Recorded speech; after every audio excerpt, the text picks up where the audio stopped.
Il est 19h, c'est l'heure de votre journal sur Canal Algérie. Merci de nous rejoindre.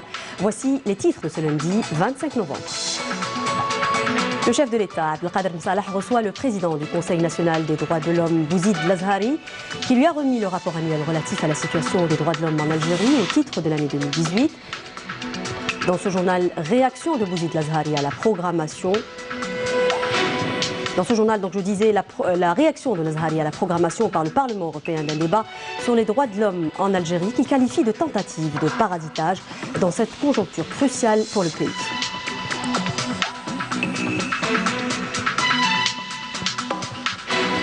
Dans l'actualité également, le projet de loi de finances pour l'année 2020 présenté par le ministre des Finances Mohamed Loukel en séance plénière au Conseil de la Nation. Dans ce journal également, 9e jour de la campagne électorale pour l'élection présidentielle du 12 décembre au retour sur les meetings animés hier par les candidats et leurs représentants.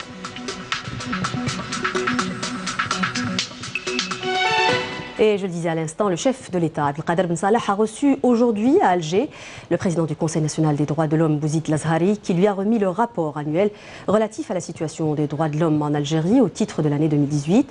Dans une déclaration à la presse, Bouzid Lazhari a indiqué avoir été reçu par le chef de l'État en application de l'article 199 de la Constitution, qui dispose que le Conseil élabore et adresse un rapport annuel sur la situation des droits de l'homme en Algérie, notamment dans le domaine des droits civiques et politiques, ainsi que les droits des enfants, des femmes, ainsi que les personnes aux besoins spécifiques. Le chef de l'État, Abdelkader Ben Salah, a de son côté remercié le président du Conseil national de la protection des droits de l'homme avec ses membres sur les efforts déployés par cette instance en vue de protéger les droits de l'homme en Algérie. Le chef de l'État a par ailleurs encouragé le président du Conseil national de la protection des droits de l'homme à aller de l'avant en matière de protection des droits de l'homme afin d'instaurer un état de droit. Le chef de l'État a appelé à faire preuve de sagesse et de vigilance pour faire face à tous ceux qui exploitent la question des droits de l'homme à des fins politiques, rejetant l'ingérence dans les affaires internes des pays sous prétexte des droits de l'homme. Et je vous propose à présent d'écouter Bouzid Lazhari, le président du Conseil national des droits de l'homme. الحقيقة تم استقبالنا من طرف السيد رئيس الدولة من أجل تحقيق وتطبيق واجب دستوري. J'ai été reçu aujourd'hui par le chef de l'État en application de l'article 199 de la Constitution qui dispose que le Conseil élabore et adresse un rapport annuel sur la situation des droits de l'homme en Algérie.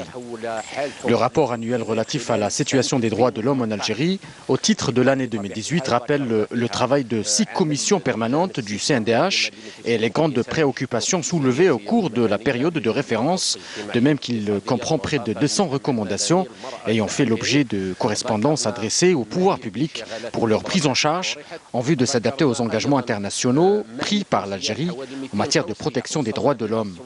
Au cours de cet entretien, j'ai mis en avant l'importance accordée par l'État algérien au plus haut niveau à la question de la protection des droits de l'homme, en voulant pour preuve la présentation de ce rapport dans cette conjoncture particulière, avec toute sa complexité et l'acharnement émanant de certains partis qui ont saisi que nous avançons sur la bonne voie, celle où les avis divergent peuvent s'exprimer dans un cadre pacifique et civilisé, mais aussi celle menant à une élection dont les conditions de régularité et de transparence sont réunies.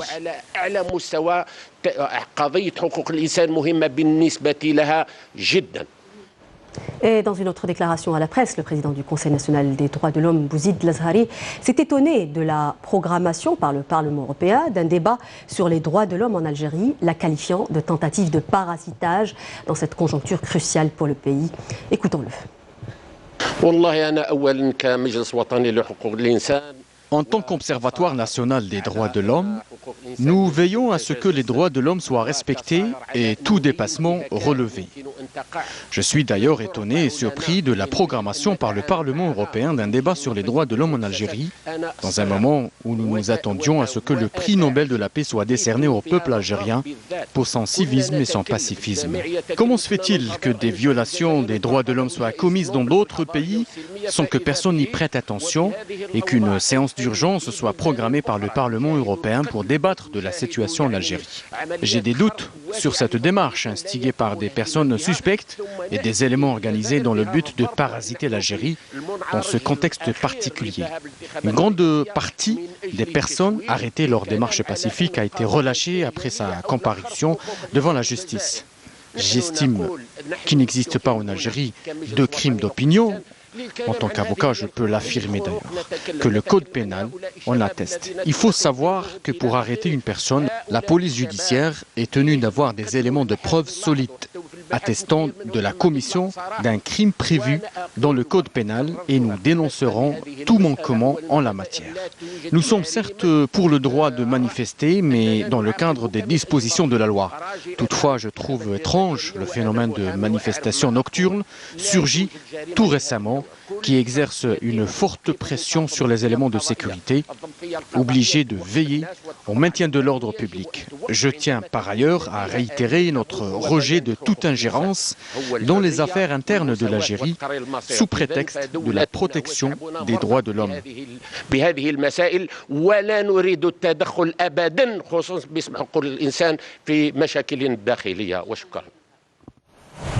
Présidé par le ministre de la Justice, garde des Sceaux, Belkacem Zghmati, le Conseil suprême de la magistrature a tenu sa deuxième session ordinaire les 21 et 24 novembre dernier de l'année en cours. Conformément aux dispositions de la Constitution et de la loi organique 4.11 décrétée le 6 septembre 2019 relatif à la loi fondamentale de la magistrature ainsi que la loi organique 4.12 décrétée le 6 septembre 2019 concernant la composition du Conseil suprême de la magistrature, son fonctionnement et ses prérogatives, le Conseil a procédé à l'examen de l'ordre du jour relatif à l'évolution de la carrière professionnelle des magistrats. Un sujet qui a été abordé dans différentes rencontres. Lors de l'allocution d'ouverture, le ministre de la Justice a souligné l'importance de cette session dans la concrétisation des attentes des magistrats, à savoir la meilleure prise en charge de leurs préoccupations, professionnelles et de leurs doléances. Après l'adoption de l'ordre du jour, les membres du Conseil ont délibéré sur la nomination de 4 magistrats, la titularisation de 30 magistrats et la promotion de 7 autres magistrats, ainsi que la régularisation de 46 autres. Il a été question également de l'examen des plaintes adressées par les magistrats contestant les résultats du mouvement opéré dernièrement lors de la session précédente. À ce propos, 189 réclamations sur un total de 1454 ont été acceptées. Je l'annonçais en titre, le ministre des Finances, Mohamed Loukel, a présenté le projet de loi de finances devant les membres du Conseil de la Nation lors d'une séance plénière présidée par le président par intérim du Conseil Salah Boudjil, à laquelle ont assisté le ministre des Relations avec le Parlement, Fethi Kouil, et d'autres membres du gouvernement. Le projet de loi a été élaboré dans un contexte international particulier caractérisé par une fluctuation du marché de l'énergie qui a rendu plus vulnérables les pays exportateurs de pétrole et les a amenés à entamer une profonde réflexion pour assurer des ressources financières permanentes, a précisé le ministre des Finances, ajoutant que l'État veille à maintenir un certain niveau d'investissement à même de réaliser une croissance économique et de créer des postes d'emploi. Le commandement de la gendarmerie nationale a organisé un séminaire national intitulé « L'apport de la biologie des insectes dans l'entomologie forensique ». La rencontre s'est tenue à l'Institut national de criminalistique et de criminologie à Bouchaoui à Alger. C'est un sujet signé Youssef Tili. L'ouverture des travaux de ce séminaire a été présidée par le général-major Abdelhamid Gharis, secrétaire général du ministère de la Défense nationale, au nom du général de corps d'armée, vice-ministre de la Défense nationale, chef d'état-major de l'armée nationale populaire, en présence de cadres de l'ANP, ainsi que d'universitaires, médecins et chercheurs spécialisés dans ce domaine. La concrétisation de ces recherches stratégiques dans le domaine de l'entomologie criminalistique s'inscrit dans le programme et la vision du général de corps d'armée, vice-ministre de la Défense nationale, chef d'état-major de l'armée nationale populaire, ce qui aura sans doute des résultats positifs en matière de consécration d'un état de droit grâce à la modernisation des outils et des moyens utilisés dans les enquêtes judiciaires, ce qui offre aux citoyens plus de garanties afin de préserver ses droits fondamentaux.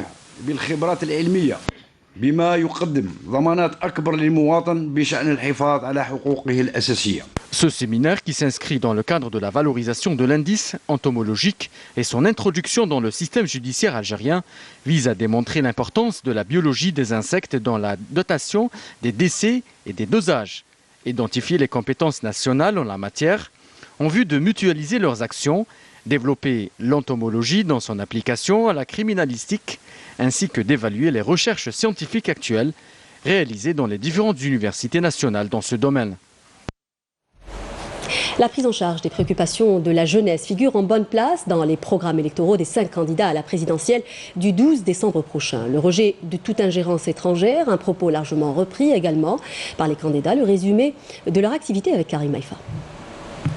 Il existe des laquais au service de leur maître qui ne souhaitent pas voir l'Algérie debout. C'est avec ces mots que le candidat Abdelkader Bengrina a entamé son discours lors de ce meeting qu'il animait à Rouat, où il a promis de sortir l'Algérie de sa léthargie pour en faire une nation chef de file dans le concert des nations.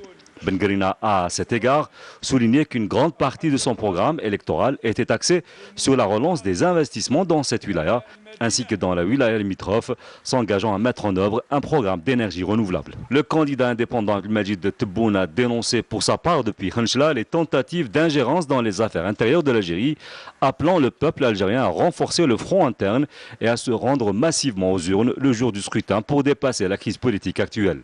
S'adressant aux jeunes, Tebboune a promis, s'il est élu président de la République, de créer une banque dédiée exclusivement à cette frange de la société qui serait chargée de financer les projets de jeunes entrepreneurs, s'engageant à ne pas poursuivre en justice les jeunes ayant échoué dans leur programme financé au titre de la politique de soutien à l'emploi des jeunes. Toujours à l'est du pays, à Biskra, le candidat Azdine Mihoubi a exprimé son refus catégorique de toute ingérence dans les affaires internes de l'Algérie, et ce, après l'annonce de la tenue d'une session au Parlement européen consacrée à l'examen de la situation en Algérie. Mettant en avant les marches populaires appelant à la participation à l'élection présidentielle, le candidat a estimé que les participants à ces marches sont la force motrice de l'Algérie avant d'annoncer qu'il était prêt à édifier une république des institutions basée sur des institutions solides et unies en toutes circonstances. De son côté, le candidat Abdelaziz Breid, qui a animé hier un meeting à Tiaret, a affirmé que le peuple algérien, qui refuse toute ingérence dans les affaires internes du pays, décidera seul de son destin, rejetant toute tutelle, un peuple qui exprimera le 12 décembre prochain sa position en vue de faire sortir le pays de ce tunnel sombre. Une date qui marquera également, dira Abdelaziz Breid, la naissance d'une nouvelle république, celle rêvée par le peuple algérien, et le début d'une nouvelle ère pour l'édification d'institutions jouissant de la confiance des citoyens, a estimé le candidat du Front Al-Moustaqbal. Depuis Borj Bouarerij, le candidat Ali Benflis a appelé quant à lui le peuple algérien à contrer toute tentative d'infiltration de la présidentielle par les relais de la bande, plaidant pour que la satisfaction des revendications soulevées par les Algériens dans leur élan populaire. Ali Benflis qui a estimé que l'élection présidentielle constitue le premier pas vers la concrétisation de ces revendications, promettant de dialoguer avec tous ceux qui sont sortis dans la rue pour faire entendre leur voix.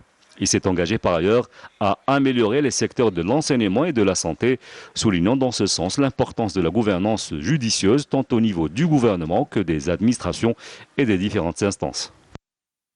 L'autorité nationale indépendante des élections a salué aujourd'hui la position des 5 candidats à la présidentielle contre rejet de toute ingérence étrangère dans les affaires internes du pays, soulignant que le scrutin du 12 décembre prochain se déroulera sans observateurs étrangers. Nous saluons en tant qu'autorité nationale les déclarations des 5 candidats et leur position rejetant toute ingérence étrangère dans les affaires internes du pays, a déclaré à la presse Ali Dra, chargé de l'information de l'ANI. Il a ajouté que l'ANI, qui était indépendante de toutes les autorités et du gouvernement et dont le rapport se limite aux candidats, soutient leurs déclarations et leurs positions quant au rejet de toute ingérence étrangère dans les affaires internes du pays. Et puis, toujours au sujet des élections, les manifestations se poursuivent à travers les wilayas du pays en soutien au scrutin du 12 décembre prochain. حنا نتمنى بالشعب انه الشعب هذا راه مثقف راه قاري، نتمنى منه يفيق ويتوجهوا الى مكاتب الانتخابات ويفوتوا وينتخبوا الرئيس تاعهم ويديروا فيه الثقه ويخليه يعاود من جديد. انا نشوف باللي الانتخابات هذو فرصه للجزائريين باش نروحوا للتغيير، باش نحموا بلادنا ايضا من التدخلات الخارجيه، باش ما ندخلوش في ازمات. نحن نطلب من كل مواطن جزائري حر واللي عنده يخاف على البلاد هذه يروح يفوتي نهار 12 يروح يفوتي. وتحيه لقايد صالح، باسكو قايد صالح كون مشي قايد صالح كون رجعنا القضيه تاع التسعينات، والحمد لله رانا وما زالت البلاد تمشي علامه. وهذو اليوم في فيسبوك وما تروحش تفوتوا وما تروحش، روح فوتي يا خويا فوتي، راه بغا دير وقتك خرقه فوتي. المهم الشعب الجزائري روح كاع يفوتي، كاع ما تحبسوش، الفوت هذا هو الصح.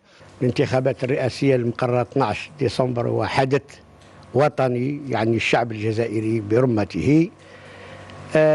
كلمة الفصل تعود للشعب في كل الحالات. احنا رانا ندعم موقف الجيش الوطني الشعبي في الآراء نتاعو لحل الأزمة في الجزائر. كل يجب أن يلتف حول قيادة الجيش وعلى رأسها المجاهد قايد صالح قائد الأركان، ونبارك مسعاه في رعاية الشعب الجزائري في مسيرته النوفمبرية، وكذلك نبارك المسعى الداعي للخروج بقوة إلى الانتخابات، لأن الانتخابات هو المخرج الأخير. نؤيد وندعو أن يتوجه الشعب الجزائري يوم 12 ديسمبر القادم إلى صناديق الاقتراع إن شاء الله يثبت النجاح إن شاء الله لهذا الانتخاب. أنا باغيين يجينا رئيس اللي يحمي هذا البلاد واللي يستحمل المسؤولية، بسكولية المسؤولية فيها زوج واو، مسؤولية مش حاجة سهلة. أنا متمنين يجينا رئيس اللي يحمي البلاد، وتحية لقايد صالح ورانا كاع معاه. Depuis quelques jours, nous nous intéressons aux campagnes sanitaires menées par l'ANP au profit des habitants des zones enclavées qui ont ciblé plusieurs régions. L'exemple dans ce journal, à Al-Bayed et à Sétif avec Yasmine Moussaoudi. Regardez.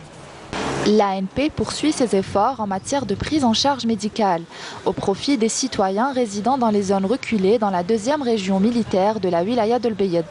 Objectif, assurer une couverture médicale en mobilisant les moyens nécessaires. Des équipes médicales composées de médecins spécialistes relevant des services de la santé militaire sont déployées afin de prodiguer les soins nécessaires aux citoyens.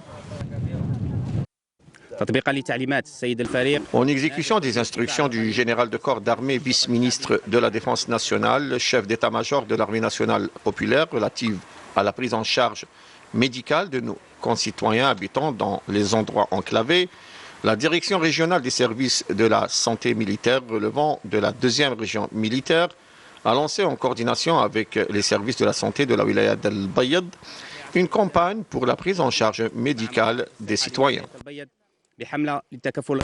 Des opérations similaires ont été organisées un peu partout dans le territoire national, notamment à Sétif dans la 5e région militaire, où les citoyens de la région ont pu bénéficier d'une prise en charge médicale appropriée et des soins spécialisés.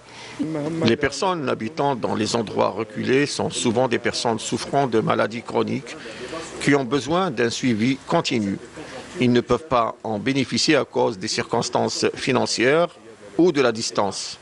La majorité d'entre eux sont contraints d'arrêter leur suivi médical.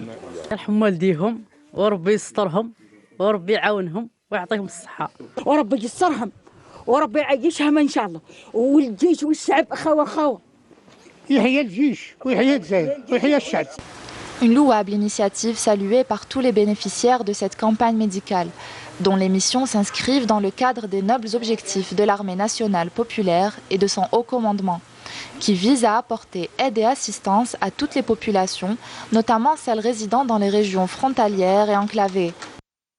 Dans le cadre de la lutte antiterroriste et grâce à l'exploitation de renseignements, un détachement de l'armée nationale populaire a appréhendé hier, le 24 novembre, en coordination avec les services de la Sûreté nationale à Sétif, à la 5e région militaire, un élément de soutien aux groupes terroristes dans le cadre de la lutte contre la contrebande et la criminalité organisée. Des détachements de l'ANP ont arrêté à Tamanrasset et à Borj Badji Mokhtar à la 6e région militaire 24 individus et saisi 10 groupes électrogènes, 10 marteaux-piqueurs et 2 détecteurs de métaux, tandis que des éléments de la gendarmerie ont intercepté à Biskra, à la 4e région militaire, 2 individus en leur possession 27 kg de substances chimiques, 22 kg et 500 g de substances chimiques, 297 mètres de mèches de détonation et 2 détonateurs. Par ailleurs, des gardes frontières ont saisi lors d'une patrouille de recherche et de fouilles menée près des frontières de Tlemcen à la 2e région militaire 152 kg de kiff traités, alors que 14 immigrants clandestins de différentes nationalités ont été arrêtés à Bchar, à la 3e région militaire, et à In Amenas, à la 4e région militaire. Nous célébrons aujourd'hui la journée mondiale de lutte contre les violences faites aux femmes. À l'occasion, la ministre de la Solidarité nationale a présidé une rencontre à Alger, un temps fort pour libérer la parole, sensibiliser et secouer la conscience collective quant à la gravité de ce fléau. Raouf Hamouche. 24 mortes et 1200 femmes victimes de violences, des chiffres alarmants. Afin de lutter efficacement contre les violences faites à l'égard des femmes, les pouvoirs publics et la société civile se sont réunis aujourd'hui pour trouver des solutions à ce fléau qui ne cesse de prendre de l'ampleur. Le ministère de la Solidarité a installé récemment une commission composée de points focaux représentant les différents ministères et instances, ainsi que la société civile, le mouvement associatif, en vue de débattre de cette question inhérente à la violence que vivent les femmes en général, et mettre des moyens, si vous voulez, développer les mécanismes existants en aboutissant à des mécanismes plus appropriés. Les efforts fournis par les pouvoirs publics pour mettre fin à ce problème ont été largement salués. Mesdames, Messieurs, permettez-moi de rappeler les avancées considérables enregistrées par l'Algérie en matière de lutte contre la violence faite aux femmes, notamment grâce à un cadre légal, des services sociaux et de santé favorables à l'élimination, ou tout au moins à une forte diminution des violences faites aux femmes. Le secteur de la communication a adopté toutes les initiatives et programmes associatifs où il a participé à l'élaboration des mécanismes liés à la violence à l'égard des femmes. Ces avancées sont le résultat de la volonté politique du gouvernement qui a mis en place des infrastructures et de ressources financières pour la prise en charge des victimes et le résultat du plaidoyer responsable de la société civile. Et nous recevions à l'instant cette information dans le cadre de la lutte antiterroriste et grâce à l'exploitation de renseignements. Un détachement de l'armée nationale populaire a capturé aujourd'hui, le 25 novembre, au niveau de la ville d'El Oued, à la 4e région militaire, un terroriste recherché de nationalité étrangère dénommé Abdallah Belamoudi. Cette opération confirme encore une fois l'efficacité de l'approche adoptée par le haut commandement de l'armée nationale populaire pour venir à bout du terrorisme et rétablir la sécurité et la quiétude à travers le territoire national. La Convention des droits de l'enfant au menu d'une conférence tenue au Forum de la Sûreté nationale. Les participants ont rappelé que depuis son indépendance, l'Algérie a fait d'énormes progrès dans la promotion des droits des enfants et des femmes, notamment en prenant des mesures significatives dans le domaine de la scolarité et la lutte contre la violence contre les enfants. C'est un sujet signé Mariam Damis. L'année 2019 marque le 30e anniversaire de l'adoption de la Convention relative aux droits de l'enfant. Cette convention protège le droit des enfants du monde entier contre la discrimination, la violence et la négligence. L'Algérie, qui est signataire de la Convention internationale des droits de l'enfant, célèbre cette année cet événement. C'est le 30e bien sûr, et pour nous c'est un événement très important, non seulement sur le plan universel mais également au niveau de l'Algérie, puisqu'il a déclenché toute une série de mesures, de prise de conscience en Algérie en ce qui concerne l'intérêt accordé à l'enfant. La Direction générale de la Sûreté nationale s'appuie beaucoup sur le volet formation des personnels exerçant dans les brigades de protection de personnes vulnérables. Autant dire que l'intérêt de l'enfant est considéré comme primordial et prioritaire par le gouvernement. C'est pourquoi l'Algérie veille à ce que cette frange vulnérable bénéficie des services d'aide et de soutien dont elle a besoin, en vue de la protéger contre toute forme d'exploitation. Et avec la protection de l'enfance, nous arrivons à la fin de ce journal. Merci de nous avoir prêté attention. N'oubliez pas de nous rejoindre sur les réseaux sociaux. Excellente soirée sur Canal Algérie. Je vous donne rendez-vous la semaine prochaine. Au revoir.